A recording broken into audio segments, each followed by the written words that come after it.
Y esta fuerza va a ser igual a, digamos, estamos hablando de partícula cargada aquí, no estamos hablando de corriente, va a ser igual a la carga en sí, digamos, a la carga expresada en Coulomb, por el producto cruz entre la velocidad y el campo magnético. ¿Ya? El producto cruz es un operador matemático, ya que se da entre vectores, y siempre no es conmutativa, o sea, no es lo mismo decir velocidad cruz campo magnético que decir campo magnético cruz velocidad. Ya me va a dar el mismo resultado numérico, pero me va a dar en la dirección contraria. Por eso es velocidad cruz campo magnético.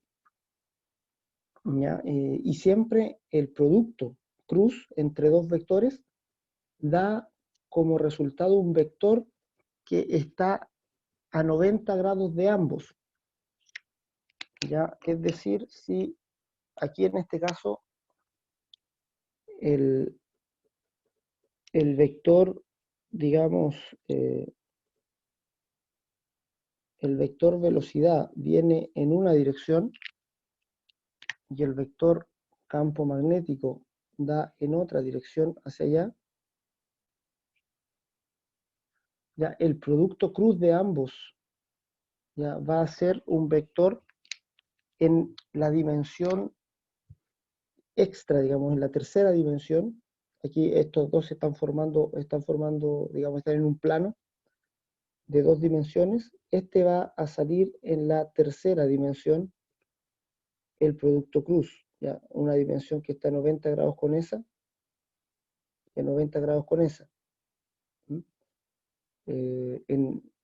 Este va a ser entonces el producto de la fuerza de Lorentz entre B cruz B, un vector, como les dije, a 90 grados de esos dos.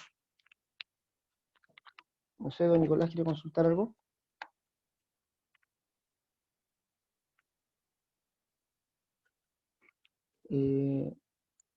Esa es entonces la fuerza de Lorentz. Si esto lo aplicamos a una, digamos, a un conductor con corriente, ya no una carga particular, esto, digamos, la carga particular le importa más a los físicos, tiene aplicaciones físicas importantes, como les dije, los televisores, todos en su inicio los televisores funcionaron bajo este principio. Si tenemos un conductor ahora, un conductor por el cual fluye una corriente, esta corriente expresada en amperes, recuerden que es como si tuviéramos muchas cargas moviéndose por dentro del material en esa dirección. Ya muchas cargas moviéndose de esa manera. Y ahora vamos a suponer que tenemos un campo magnético perpendicular al plano en el cual estamos dibujando. O sea, vamos a dibujar un campo magnético hacia adentro de la pizarra. Ya eso lo expresamos con una letra X. Cuando dibujamos una X, estamos dibujando un campo magnético que va hacia adentro, ¿ya? Hacia adentro de la pizarra. Esa es la forma de dibujarlo. Al contrario de cuando dibujamos un punto.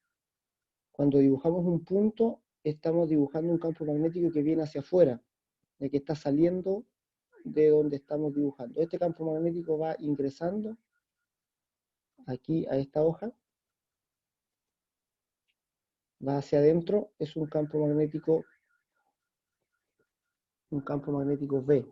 Y la corriente en este conductor. Cuando tenemos esta situación, entonces vemos que la fuerza,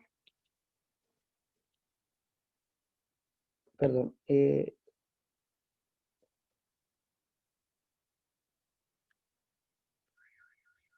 el vector fuerza es un vector que está expresado por esa ecuación, ya lo vimos antes, B cruz B por Q. es la carga por este producto cruz entre la velocidad y entre la velocidad y el campo magnético y el vector campo magnético. Entonces, como les dije, por la ley de la mano derecha, ya vamos a poner nuestro dedo pulgar en la dirección del campo, ya de esa manera vamos a ver para dónde se debería mover ese conductor. El dedo pulgar lo vamos a poner en dirección de la velocidad, perdón. Aquí tengo la mano derecha. El pulgar va a ser nuestro vector velocidad, ya es para dónde se va a mover la carga, digamos, o dónde va a estar la dirección de la corriente. El pulgar, recuerden ustedes que siempre el pulgar es la dirección de la corriente, que también lo veíamos cuando queríamos saber cómo se movía un campo magnético alrededor de un conductor. Ya, si se recuerdan, eh, esta fuerza se produce como una interacción entre campos magnéticos. Ya, es decir, si mi pulgar es la dirección de la corriente, digamos, voy a tener por acá mi mano, hacia allá voy a poner el pulgar porque la corriente va en esa dirección. Eso quiere decir que ese conductor está formando un campo magnético que va en esa dirección. Ya va así, va saliendo por arriba y entra por debajo aquí del conductor y sale por arriba. Es decir, vamos a dibujar aquí, fíjense, en verde está el campo magnético externo. Y ahora voy a dibujar en azul el campo magnético que está generando esta corriente, ya para que veamos en forma física cómo o por qué se produce la fuerza. La fuerza es producto de una interacción entre el campo magnético externo y el campo magnético que produce estas cargas en movimiento, del campo magnético que produce esta corriente. Ya aquí, por este sector, viene entrando el campo magnético. Ahora vamos a dibujar en azul el campo magnético que genera esta corriente. Ya el campo magnético viene entrando por aquí. Entonces, si lo dibujamos aquí sobre el otro campo, o lo vamos a dibujar acá en este sector mejor, viene entrando por esta zona,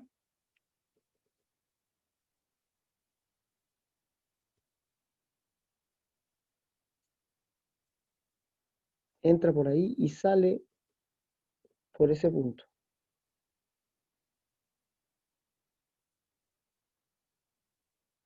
Ya, ese es en azul acá, en la derecha.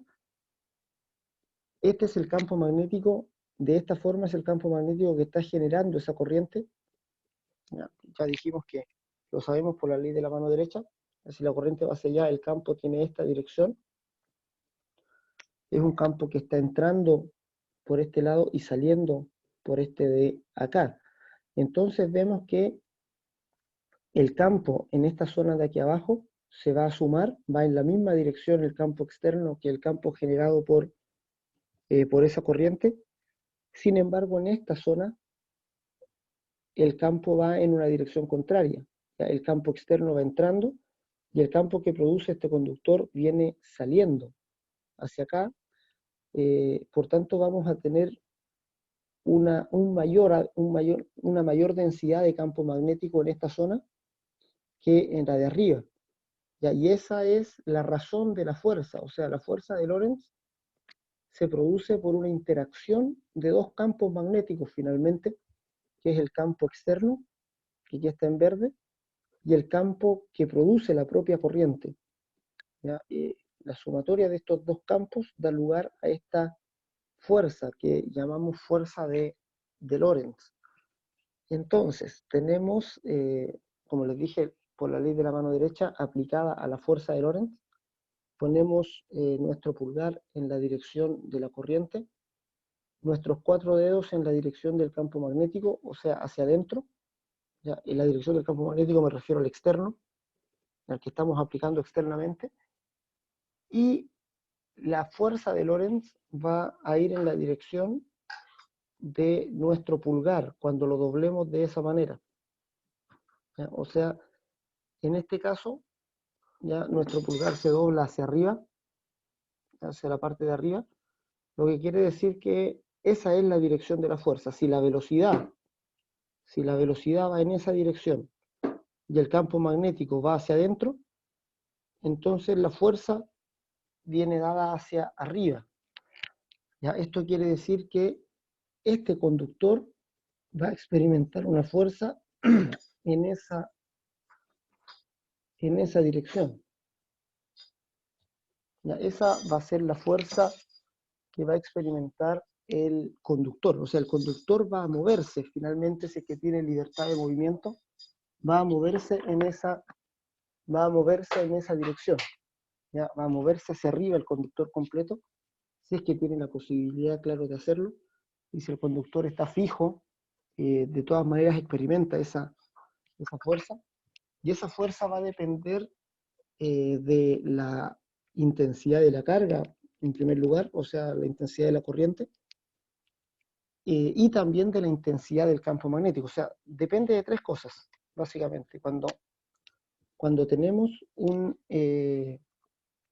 cuando lo que tenemos es esto, ¿ya? Lo que tenemos es una corriente ya sometida a un campo magnético, entonces la fuerza se nos modifica un poco esta fórmula, es la misma, pero no se ve aquí arriba. Es esta misma fórmula, pero está aplicada, digamos, o manejada para que ahora sea aplicada a una corriente y no solo a una carga puntual. Entonces, esta fuerza va a ser corriente expresada en amperes, multiplicada por el largo del conductor, ¿ya? Por cuánto es el largo en que el campo magnético afecta a ese conductor por el cual circula una corriente, por el campo magnético, la intensidad del campo, y por el seno del ángulo el seno del ángulo en el cual, digamos, está el vector corriente y el vector campo magnético. En este ejemplo de acá, corriente y campo magnético están a 90 grados. O sea, la corriente viene hacia acá y el campo magnético está a 90 grados con respecto a ese vector. ¿Ya? Y generalmente en todas las máquinas eléctricas se diseñan para que el vector corriente esté a 90 grados con respecto al vector campo magnético, para que este valor sea 1. ¿Ya? Seno de 90 grados es igual a 1.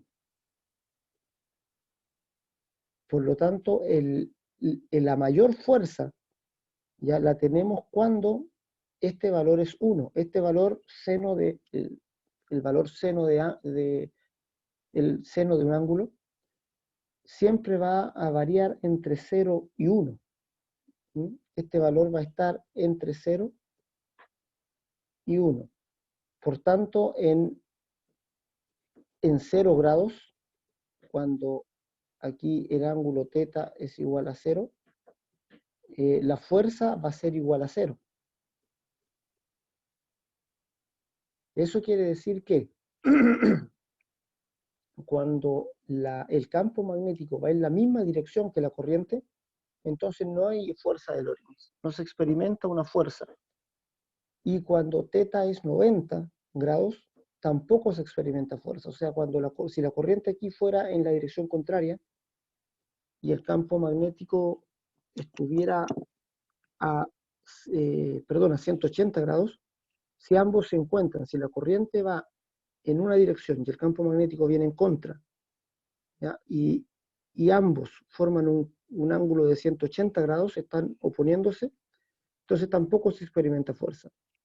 Ya sea que la corriente sea paralela al campo o estén desfasadas 180 grados, en ninguno de los dos casos hay fuerza de Lorentz. ¿Mm? Sin embargo, este ángulo θ es igual a 90 grados, o sea, cuando la corriente, aquí el lápiz negro va a ser la corriente y el verde va a ser el campo magnético. Cuando la corriente viene en una dirección y el campo magnético está a 90 grados con respecto a esa corriente, entonces tenemos la máxima fuerza sobre el conductor. ¿Ya? Y eso es lo que deseamos. Nosotros deseamos sacarle el mayor provecho a la máquina que estamos construyendo. Por tanto, siempre vamos a procurar, o siempre se va a procurar, que nuestro conductor que lleva una corriente, ya, el cual queremos que se mueva, digamos, este conductor, queremos que se genere un movimiento en él, y el vector campo magnético siempre tengan una disposición tal de que formen un ángulo de 90 grados. Ya, si forman otro ángulo, es decir, si están así, formando un cierto ángulo, la fuerza va a ser menor, ya, porque queda multiplicada por el seno de ese ángulo. Si ese ángulo es mayor todavía, así, de esta manera, la fuerza se hace más pequeña, hasta que llegamos a 180 grados, ya justo en esa posición, y ahí no existe ya fuerza, porque seno de 180 es igual a 0, y no hay fuerza de Lorentz. Entonces, cuando el ángulo es de 90 grados, cuando el ángulo es 0, la fuerza es 0, o cuando el ángulo es 180, también la fuerza es 0. Y cuando el ángulo es 90 grados, entonces la fuerza me queda solo igual a I por L por B. ¿Ya? Porque seno de 90 es igual a 1. Y tengo la mayor fuerza de Lorentz. Ya tengo la fuerza máxima, ¿ya? Ahí expresada. Así que esa fuerza la tenemos que tener en cuenta. ¿Ya? Es cómo se empezaron a construir, digamos, los motores. Ya si yo tengo entonces, vamos a verlo acá, en este dibujo, ya que está más, se entiende más de lo que pueda dibujar yo, ahí en la pantalla. Acá está. Si tenemos, se le llama o se le conoce como el motor elemental, ya como lo más básico que podemos tener dentro de un motor.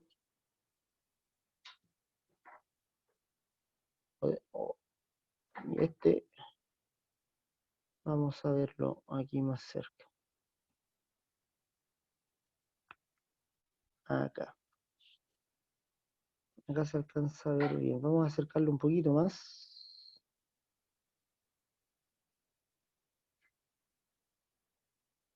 Ahí. Ahí lo que tenemos básicamente es una espira de conductor por el cual está circulando una corriente. Y esta espira que está instalada aquí en este sector es una espira que tiene un eje. Ese es el eje por el cual se puede producir movimiento. Esta espira, vemos que circula una corriente por aquí. Ya esa flecha indica corriente. La corriente va entrando por ese punto, circula por todo el largo de la bobina y luego sale por acá. ¿Ya? Entonces es una bobina por la cual circula una corriente y está sometida a un campo magnético externo, ya que está aquí mostrado por este imán, ya que supongamos que es un imán permanente, el cual tiene un campo magnético que va a ir de norte a sur. Siempre el campo magnético va de norte a sur. Por eso aquí tenemos esa flecha, ya de que es el vector campo magnético, el vector B, que va en esa dirección. Ya va de norte a sur. O sea, aquí hay mucho campo magnético que va de este polo norte, va en dirección al polo sur. Entonces, si analizamos qué ocurre en cada una de las partes de, la, de esta espira, ya si vemos lo que ocurre en ese lado, ya tenemos un conductor con un largo L, tenemos una fuerza en esa, tenemos un campo magnético en esa dirección, y tenemos el vector velocidad o el vector, digamos, corriente que va en esa dirección. Por lo tanto, por la ley de la mano derecha, ya si colocamos la corriente, digamos, ponemos nuestro pulgar en la dirección de la corriente y nuestros 4 dedos de la mano derecha en la dirección del campo magnético, ¿ya? E inclinamos el dedo, eh, el dedo índice, digamos, en 90 grados, nos va a dar el dedo índice hacia abajo, ¿ya? Que lo que quiere decir que la fuerza va en esa dirección, a donde está marcada aquí. Ya la fuerza, todo este largo experimenta una fuerza hacia abajo, ¿ya? Por el contrario, esta otra sección de conductor que está en esta parte, la dirección de la corriente viene hacia acá, donde está marcada aquí la flecha. Esta es la dirección de la corriente. Si nuestro dedo pulgar lo ponemos en esa dirección y el campo magnético sigue yendo en la misma dirección, ¿ya? Y ponemos nuestro dedo índice en 90 grados, damos cuenta que la fuerza va hacia arriba. Por tanto, si en este lado del conductor y en la fuerza va hacia abajo y en este otro la fuerza hacia arriba, va a generar un torque, ¿ya? Es decir, va a tender esta espira a moverse en la dirección que aparece la flecha aquí en esta sección. Ya si colocamos nosotros la espira sobre un eje, entonces esta espira va a comenzar a girar ya mientras se mantenga la dirección de la corriente y la dirección del campo magnético. ¿Ya? Es decir, podemos construir un motor teniendo una corriente continua, es decir, una corriente que no cambie de dirección, ¿ya? Una corriente que mantenga la misma dirección siempre en el conductor, y teniendo un campo magnético también que sea fijo, que tampoco cambie de polaridad. Ya de esa manera entonces podemos construir un motor que sería en este caso un motor de corriente continua. Un motor necesitamos una corriente que esté siempre girando en la misma dirección y también un campo magnético que esté constantemente, que esté fijo, digamos, que no cambie de polaridad, que no se intercambie este norte y este sur, sino que esté constantemente circulando en la misma dirección. ¿Ya? Eso requerimos para hacer o para construir este motor elemental. ¿Ya? Hay muchos, o sea, hay en videos en YouTube donde se construye con un imán y una pila, se construye este motor elemental. Necesitamos solo un campo magnético y una corriente circulando por un conductor para construir algo que se mueva, digamos. Un motor que no va a tener aplicaciones prácticas, pero que vamos a ver el movimiento. Así, digamos, es como se construye en primer lugar el motor, y por lo tanto el motor básicamente en sus inicios fue de corriente continua. ¿Ya? El motor se construyó de esta manera y aquí está la expresión del torque en el motor, que depende del radio y de 2 veces la fuerza. Entonces, tenemos que el motor en su inicio fue de corriente continua.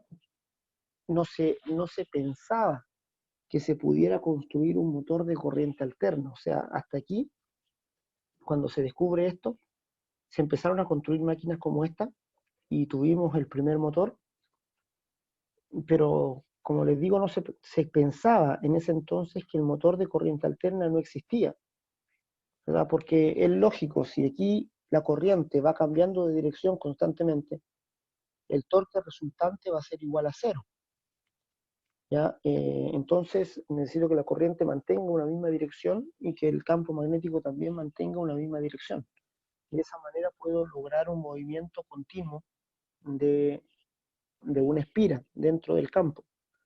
Obviamente el motor no se construyó con una espira, sino que con muchas espiras para multiplicar la fuerza, digamos muchas bobinas ahí dentro del rotor.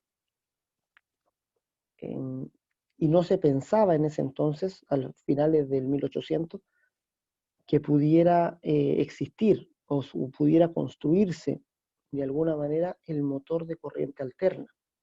¿Ya? Y se enseñaba en ese entonces, ya a los científicos de esa época, se les enseñaba que el motor de corriente alterna no existe, ya no puede construirse, no hay, digamos, una forma en que podamos construir una máquina rotativa que, que funcione, digamos, con corriente alterna.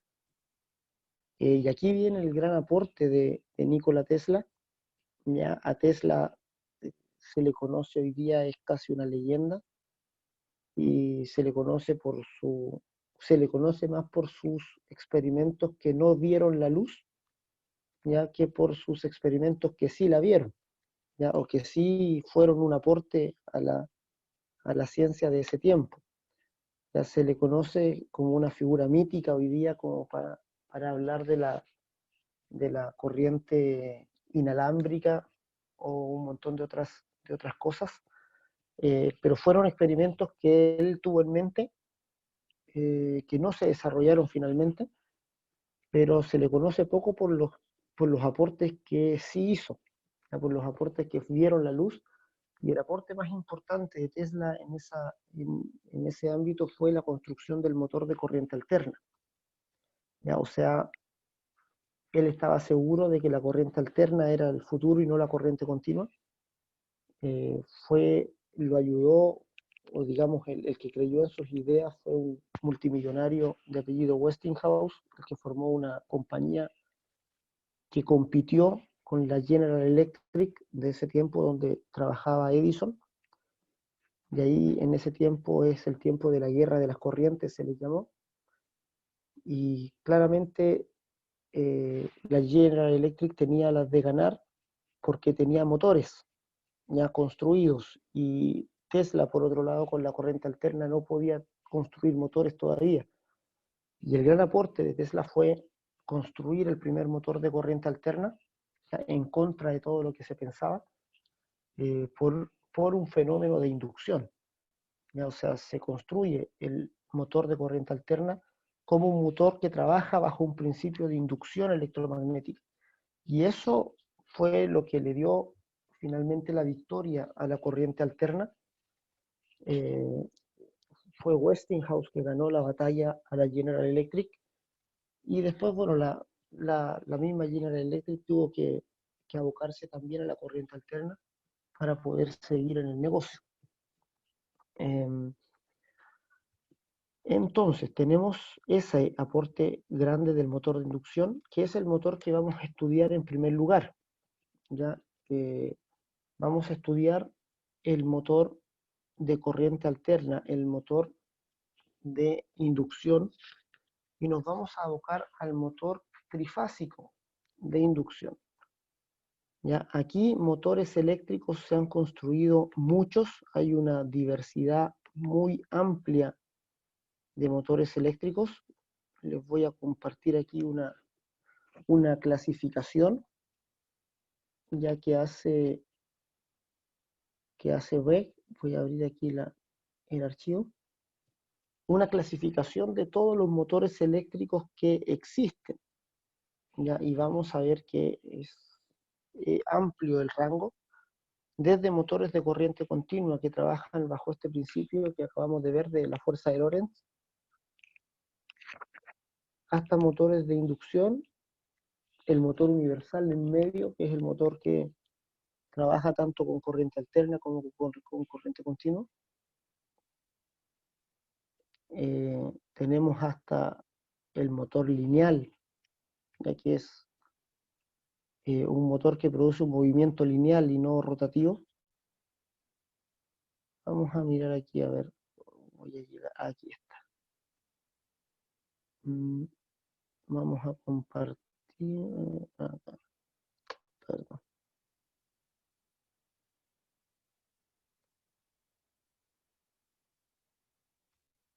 Aquí estamos.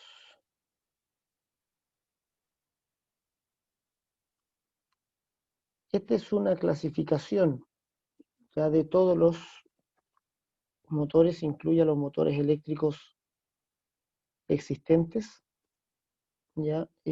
Son los motores más utilizados, nos advierte aquí la tabla, no, ni siquiera son todos los que existen. Y la primera gran clasificación está entre motores de corriente continua y motores de corriente alterna. Ya los motores de corriente continua los vamos a alcanzar a ver según nuestra programación, las últimas dos clases que tengamos. Ya son motores sencillos en cuanto a su teoría de funcionamiento, pero le damos menos importancia en este curso que al motor de corriente alterna, porque son motores menos utilizados actualmente. El motor de corriente continua fue muy usado en su tiempo, ya fue muy popular, eh, porque tenía ventajas, digamos, comparativamente al motor de corriente alterna, por, por su capacidad de variar la velocidad, su capacidad de poder arrancar, hacer partidas suaves con baja corriente de arranque, tenía con resistencia, digamos. Ya todos los motores de corriente continua deben partir con resistencia, ninguno tiene partida directa. Por lo tanto, se puede arrancar con una corriente de arranque baja y es fácil de manipular la velocidad. O sea, el control de velocidad del motor de corriente continua es relativamente simple. Tenemos que hacerlo pasar por una resistencia variable, ya por un variac, y al modificar el voltaje de la alimentación, modificamos la velocidad inmediatamente. ¿Ya? Así que este fue un motor muy usado hasta que se hicieron populares los variadores de frecuencia. Ya cuando ya los variadores de frecuencia bajaron su costo, entonces se hizo fácil el control de velocidad de los motores de corriente alterna y los motores de continuo entraron en desuso. Actualmente, solo en algunas aplicaciones tenemos este tipo de motores de continua, ya en aplicaciones donde se requiere alto torque, ya estamos hablando de grúas, de montacargas, puentes grúa y cosas así, ahí todavía tenemos motores de corriente continua. Ya en algunos tipos de estos montacargas YALE que trabajan con baterías, también, digamos, están equipados con motores de corriente continua por las baterías. Las baterías son capaces de entregar corriente continua solamente. En medio del motor de continua y de alterna se encuentra el motor universal, que es un motor que trabaja tanto en continua como en alterna, y los motores de corriente alterna. Ya, aquí hace una división entre motor de corriente alterna monofásico y trifásico. ¿Ya? Y en medio aquí el motor lineal, que está en blanco porque no está construido, no lo construye Westing, no lo construye WEG, perdón. WEG es una marca brasileña de motores eléctricos que ha hecho harta innovación en cuanto a los motores. El motor lineal puede ser un motor de inducción o de imanes permanentes. Y tenemos aquí motor monofásico. El motor monofásico puede ser síncrono o asíncrono. Ya vamos a ver qué significa eso. Ya el síncrono puede ser motor de reluctancia o de imanes permanentes. El asíncrono puede ser jaula de ardilla o rotor bobinado. El jaula de ardilla tiene aquí varias formas de arranque o métodos de arranque, ya dice condensador de arranque, condensador permanente, polo sombreado, condensador de dos valores y fase partida, split phase. O tenemos también por este lado los motores trifásicos, que los motores trifásicos pueden ser también síncronos o asíncronos. El motor trifásico síncrono tiene todas esas posibilidades, y el motor asíncrono solamente dos, el de jaula, conocido como motor jaula de ardilla, y el rotor bobinado. Entonces es grande la familia de motores o la posibilidad de construcción, digamos, de motores eléctricos. Nosotros vamos a irnos aquí a los motores de corriente alterna, ¿ya? A los motores de, aquí motor DCA. Vamos a ver el asíncrono monofásico también, pero nuestro mayor interés se va a centrar aquí, en el motor DCA trifásico de inducción, o sea, el motor asíncrono. Voy a explicar brevemente qué significa esto.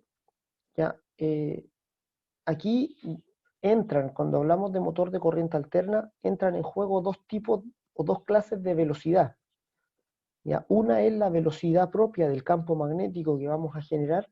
El campo magnético va a tener una velocidad, y la otra es la velocidad del rotor en sí. O sea, la velocidad del campo se le conoce como velocidad sincrónica, y la velocidad del rotor es la velocidad mecánica, la que nosotros podemos medir con un tacómetro a la salida en el eje. Cuando la velocidad del campo magnético es igual a la velocidad del rotor, ahí llamamos que el motor es síncrono, porque está en sincronía. Está sincronizado el campo magnético con el rotor, por lo tanto el motor se conoce como un motor síncrono. Cuando la velocidad del campo y la velocidad del rotor no son iguales, digamos, cuando hay una diferencia entre la velocidad del campo y la velocidad del rotor, se le llama o se le conoce como un motor asíncrono, o motor asincrónico le llaman algunos, que quiere decir que no están en sincronía, no corren a la misma velocidad el campo magnético que el rotor. La velocidad del campo magnético o la velocidad sincrónica es distinta, por lo general siempre es mayor a la velocidad del rotor. ¿Ya? En ese caso le llamamos motor asíncrono.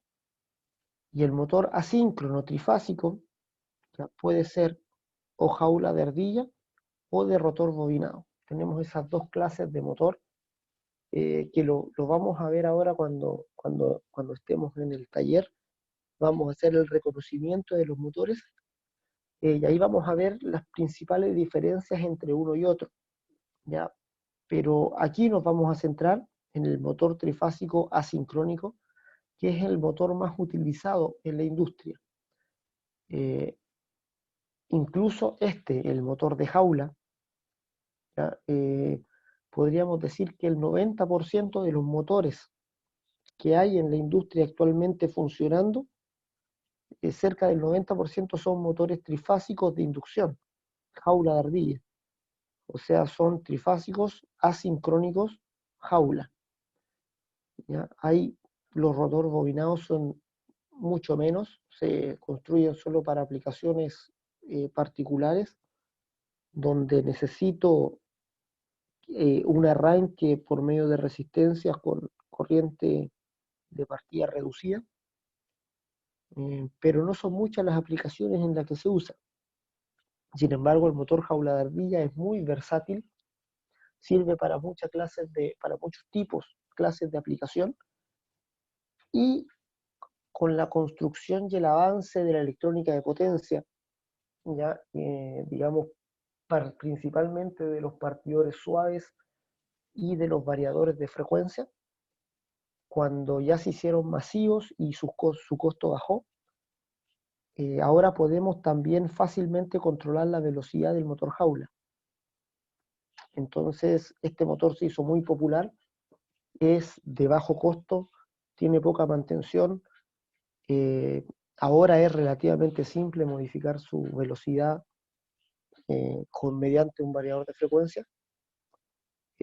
Tiene la opción de una partida suave por medio de un partidor suave, otro elemento que tampoco, ya sus costos son accesibles.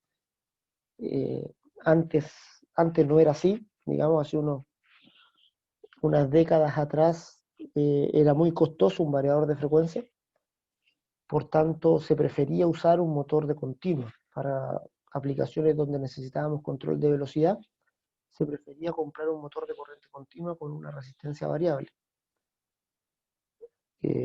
Al motor trifásico de inducción no se le puede modificar la velocidad por una resistencia variable, o sea, el motor trifásico de inducción, su velocidad no depende del voltaje aplicado, depende solo de la frecuencia de ese voltaje de alimentación, de cómo varía en el tiempo el voltaje. Así funciona el motor trifásico asíncrono, el motor trifásico de inducción.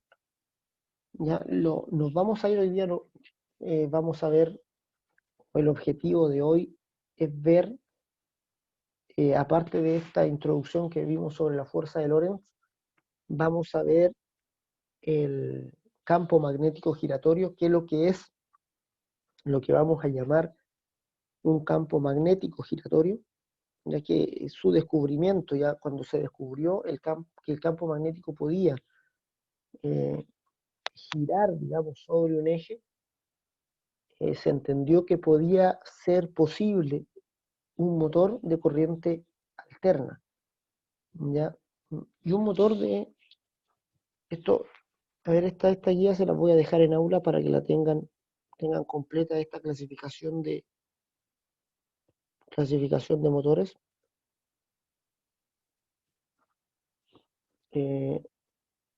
Y vamos a ir ahora al concepto de campo magnético giratorio. Ya este concepto es importantísimo, ya, para comprender el principio de funcionamiento del motor trifásico de inducción. Ya, vamos a ver entonces,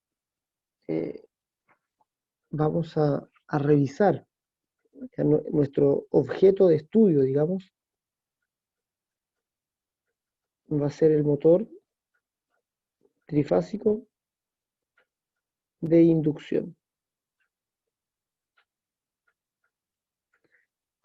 Es un motor también conocido como motor trifásico asíncrono.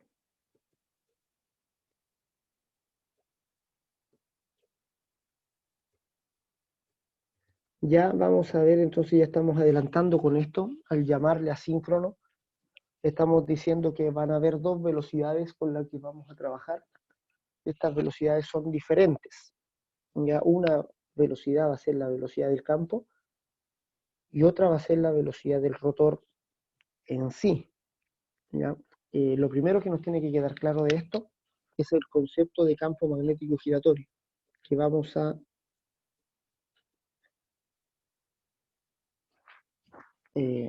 identificar con esas siglas.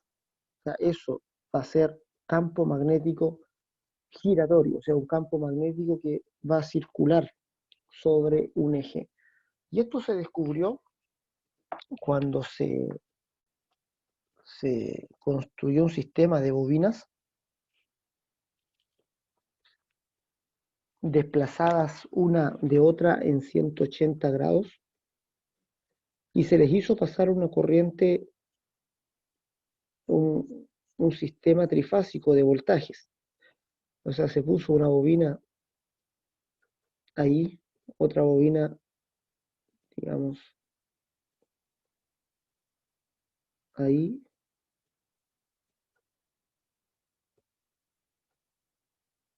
y otra bobina en esa dirección. Cuando se le aplicaron a estas bobinas un voltaje alterno, trifásico, ustedes saben que un sistema alterno trifásico es un sistema que está desfasado 120 grados cada fase. Cuando se le hizo circular un voltaje trifásico a estas tres bobinas, se le conectó la fase R a una, S a la otra y T a la otra. ¿Ya? Entonces se comprobó que aquí en el interior se formó un campo magnético que giraba, ya que estaba, digamos, moviéndose continuamente así en esta forma. ¿Ya? El campo magnético en cada una de las bobinas es un campo pulsante. ¿Ya? O sea, si dibujamos aquí la conexión de las bobinas, ya pensemos que estas tres bobinas están en estrella, por tanto vamos a conectar la estrella la vamos a conectar ahí y la vamos a conectar aquí, aquí vamos a conectar esa parte ahí, esa parte de acá, ahí conectamos la estrella y aquí vamos a conectar la fase R,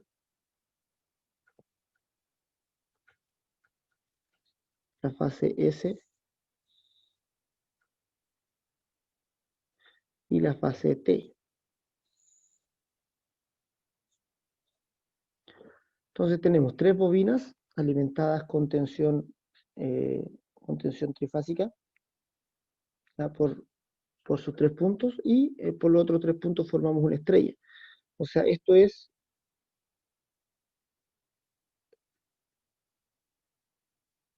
esto.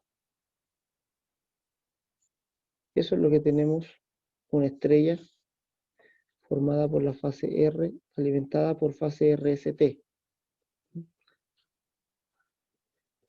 ¿Ya? Entonces, y un neutro aquí formado por las tres bobinas, que el neutro es este punto de aquí, S y S.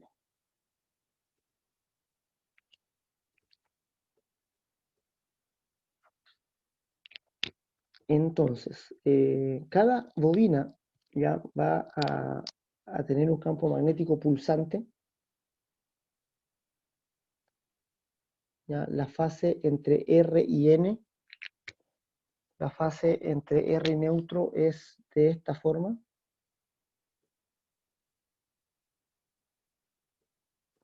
Por lo tanto, esta bobina va a tener un campo magnético de esta forma, pulsante, va a ir en una dirección y luego en otra, en una dirección y luego en otra. Lo mismo esta bobina, pero con esto desfasado 120 grados, y lo mismo la tercera bobina con otro desfase de 180 grados más, perdón, de 120 grados más.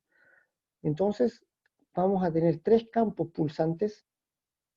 Ya cada una de estas bobinas va a tener un campo pulsante que va a tener una forma senoidal, las tres por su lado, pero las tres no van a pulsar al mismo tiempo, ¿ya? Sino que esas pulsaciones van a ir 120 grados, con 120 grados de separación, ¿ya? O 120 grados de desfase. Por tanto, el resultado o la sumatoria de de estos tres campos magnéticos pulsantes nos da como resultado un campo magnético que gira, ¿ya? Un campo magnético rotatorio, un campo magnético que lo llamamos campo magnético giratorio. Y este descubrimiento fue, digamos, el que dio inicio a toda la era de motores de corriente alterna. Ya se descubre que se puede construir mediante un voltaje trifásico, se puede construir un campo magnético giratorio y por tanto, si ponemos algo aquí adentro, ya si colocamos algún material conductor ya en el interior, va a sufrir el efecto de un campo que gira, ¿ya? Y si el elemento, como le digo, si el elemento es conductor, entonces van a circular corrientes por ese elemento, por inducción.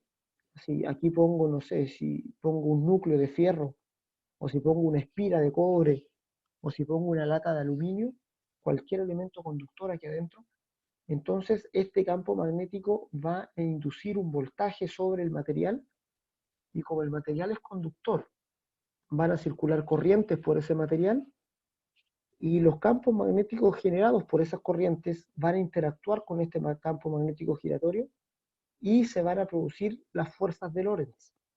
Ya se van a producir esas fuerzas que estudiamos anteriormente, son fuerzas que son producidas o son generadas por una interacción de campos magnéticos.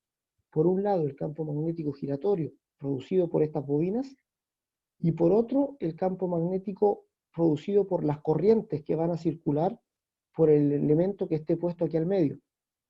Ya como le digo, el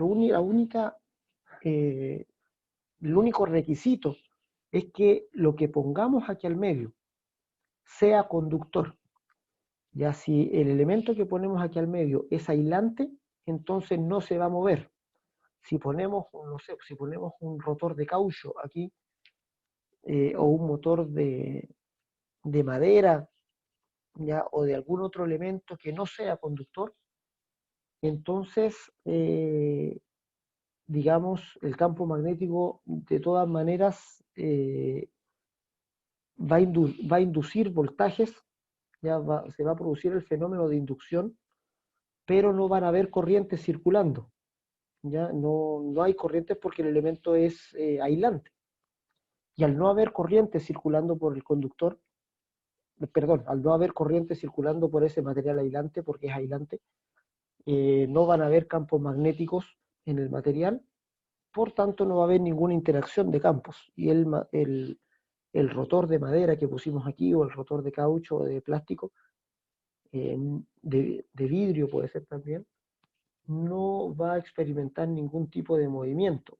O sea, para él va a ser como si nada estuviera ocurriendo, no vamos a ver ningún fenómeno.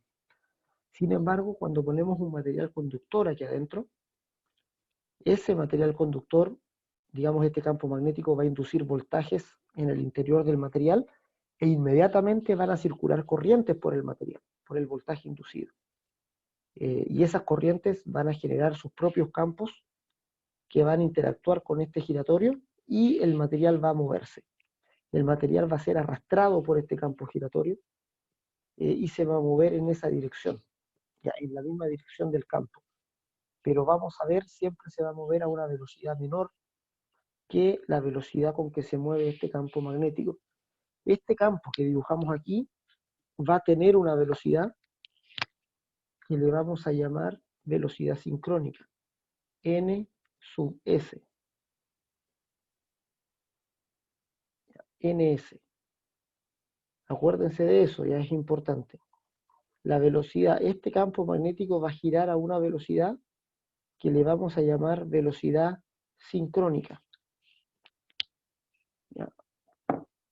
Para separarla después de la velocidad del rotor, que la velocidad del rotor siempre va a ser menor a esa velocidad sincrónica. Nunca puede igualarla, porque en el momento en que la iguala, se pierde el fenómeno de inducción. Ya, entonces, tenemos eso importante de considerar, y vamos a ver el campo magnético giratorio en acción. Ya, para eso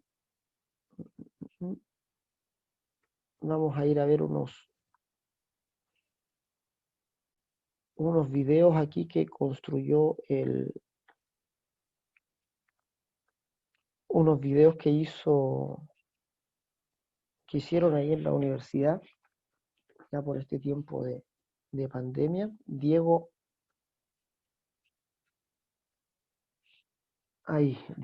fue a la universidad y nos hizo un video sobre este elemento, ya para que viéramos cómo se movía el campo magnético.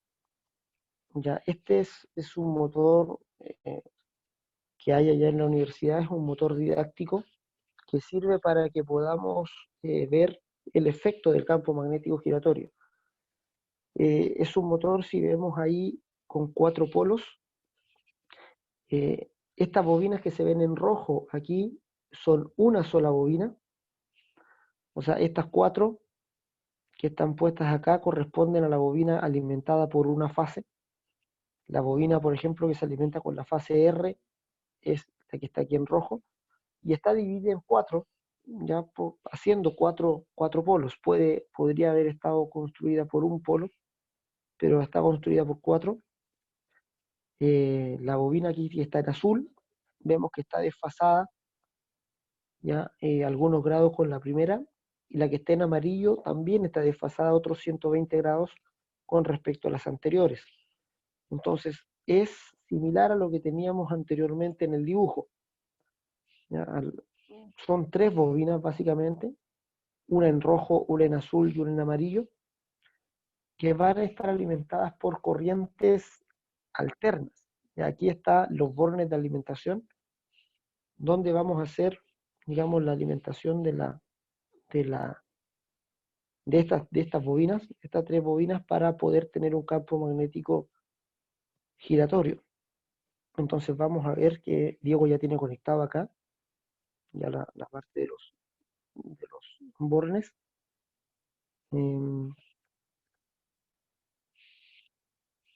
Va a colocar ahí un acrílico para ver, nuestra intención es ver qué forma tiene el campo ahí dentro.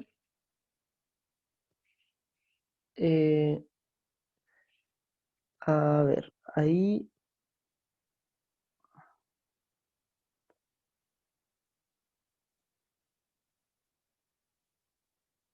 ya ahí está haciendo las conexiones, es una conexión en triángulo. Eh, va ahí pone una hoja sobre el acrílico y va a esparcir limadura de hierro, que la limadura de hierro nos sirve para ver la forma del campo. Y efectivamente ahí se puede comprobar, ¿verdad? La limadura sigue el camino del campo magnético y se puede ver cómo esa limadura recorre un camino. ¿Ya? Hay un campo magnético que está en movimiento, ya que está girando constantemente, ya en sentido, en este caso está girando en sentido antihorario, y se pueden ver cómo las partículas de la limadura de hierro recorren ese camino y por fuerza centrífuga van quedando puestas afuera, pero se ve que recorren un camino, o sea, las líneas de fuerza están en movimiento, ya que ese es el resultante de, es la fuerza resultante de las tres bobinas, ya que están, de esas tres bobinas que están, digamos, en 120 grados desfasadas unas de otras. Ya ahí se puede ver ese movimiento, digamos. Les voy a dejar este video también en aula para que lo puedan revisar ya con más detalle. Entonces, como hay un campo magnético que ya está dispuesto de esa manera, vamos a abrir aquí el otro video. Podemos, como les dije antes, poner cualquier conductor dentro de donde está el campo, para de esa manera comprobar. ¿Dónde está el video aquí?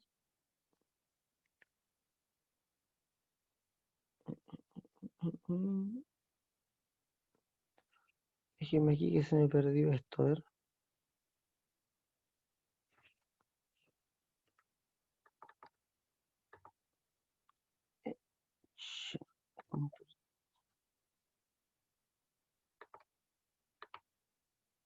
Aquí. Vamos a mirar aquí este asunto. Ahí está, vuelve a hacer las conexiones ahí, Diego hace la conexión triángulo. Va a conectar el voltímetro, ya para que podamos ver el voltaje de alimentación. Ahí lo pone entre dos fases. No hay voltaje, hay 1,6 volt hay 1,6 volt, está marcando ahí el voltímetro. va a colocar un núcleo de fierro ahí en el centro digamos, del lugar, y una lata, es una lata de bebida, digamos, que vamos a usar como rotor para ver cómo o qué efectos tiene el campo magnético sobre un conductor cualquiera.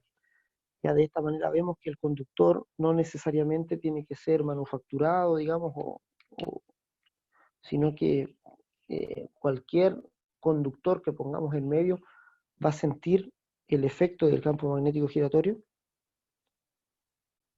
lo va a dejar ahí sobre el núcleo, y ya vemos que con 20 volts ya tenemos aplicado solamente 23 volts, y ya la lata empieza a girar, ¿ya? Eh, va a cambiar ahí, seguramente ahí va a cambiar las fases, ¿ya? Ahí está intercambiando dos fases, ahí digamos dos de las tres, ya la fase que está en rojo acá la dejó igual, cambió las dos primeras fases solamente, eh, otra vez volvió a conectar ahí el voltímetro, y ahí vemos cómo gira en la otra dirección. Ya con 20 volts se puede ver claramente el giro de la lata, y vemos que gira en la otra dirección, o sea, hay una dirección en la que el campo gira, y si intercambiamos dos de las tres fases, entonces obtenemos un cambio de giro de nuestro motor. En este caso estaríamos construyendo un motor de inducción por medio de una lata de bebida. Ya, claramente los motores que se construyen en la industria no se construyen con latas de bebida, pero se construyen con también un elemento metálico ferromagnético que llamamos jaula de ardilla. Ya, este es un rotor tipo jaula que ya lo vamos a ver más adelante cuando, o sea, vamos a verlo en la hora de taller cuando reconozcamos las partes del motor. Ya vamos a ver cómo trabaja esa jaula, ya, y cómo trabaja el estator. Entonces, básicamente, nuestro motor de inducción ya está construido por un estator. Ya las partes le vamos a llamar estator a la parte que está fija, a la parte estática.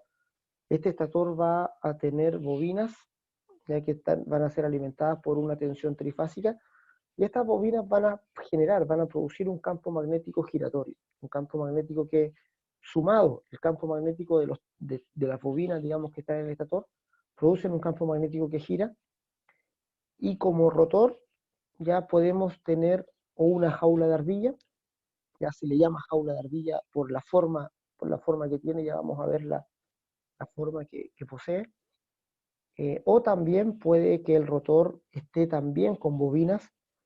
eh, la idea es que el rotor tiene que ser conductor, ya para que pueda haber inducción magnética, esa inducción de voltaje genere corrientes por el rotor, y las corrientes del rotor produzcan a su vez campos magnéticos, ¿ya? Y la interacción de estos dos campos, del campo giratorio con el campo producido por el rotor, la interacción de dos campos va a producir fuerza. Ya como lo vimos anteriormente, la fuerza de Lorentz es el producto de dos campos magnéticos que interactúan.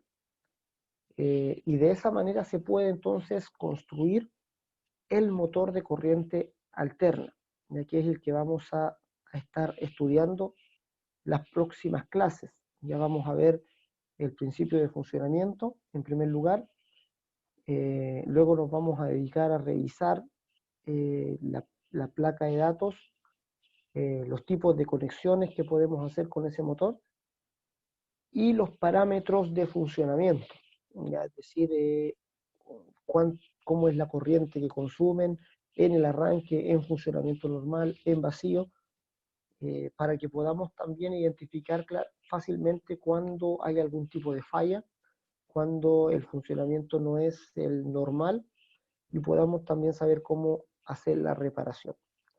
Entonces, ese es el desafío que tenemos por delante, de revisar el funcionamiento de esta máquina. Hoy día pusimos los fundamentos teóricos para esta máquina, vimos lo que es la fuerza de Lorentz, la establecimos como una fuerza que es producida por una interacción de campos magnéticos, y vimos el concepto de campo giratorio producido por bobinas alimentadas por corrientes alternas, por tensiones trifásicas alternas. Les voy a dejar los vídeos en aula, ¿ya? Y ahora que nos encontremos en las horas de taller con los dos paralelos, vamos a estar revisando ahí la forma del motor, vamos a estar revisando cómo las partes constitutivas del motor trifásico de inducción, para ya meternos con todo en la operación, conexión, variables eléctricas, mecánicas y todo eso en las próximas clases. Ya, muchachos, no sé si hay dudas, preguntas, consultas hasta aquí.